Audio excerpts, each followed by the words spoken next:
ఆషాఢ మాసం వస్తే చాలు ఆడోళ్ళ చేతికి కంపల్సరీ గోరింటాకు ఉండాల్సిందే కదా! ఇంకా ఆషాఢం అయిపోతుంటే నేను ఎప్పుడు గోరింటాకు పెట్టుకుంటున్నాననమాట. ఇంకా నాకిక్కడ గోరింటాకు దొరకలేదు. రీసెంట్‌గా మా ఇంటికి వెళ్ళాను. మా ఇంటికెళ్ళేటప్పుడు మా మమ్మీ గోరింటాకు తెంపి పంపింది.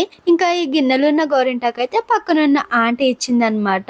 అసలు ఈ ఆషాఢంలో గోరింటాకు పెట్టుకుంటానో లేదో అనుకున్నాను. కానీ మమ్మీ గోరింటాకు పంపింది కదా! Full happy. ఈ గోరింటాకుని మంచిగా మిక్సీకేసేసి ఇంకా ఫస్ట్ నేను లెఫ్ట్ హ్యాండ్‌కి అయితే గోరింటాకు పెట్టుకుంటున్నాననమాట.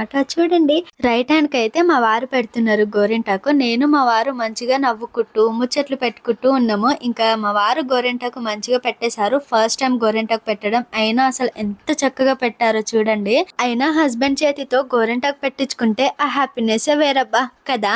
ఫైనల్‌గా గోరింటాకు అయితే పెట్టుకున్నాను. మార్నింగ్ లేచి చూసేసరికి నా చేతులు చూడండి ఎంత రెడ్‌గా పండిందో.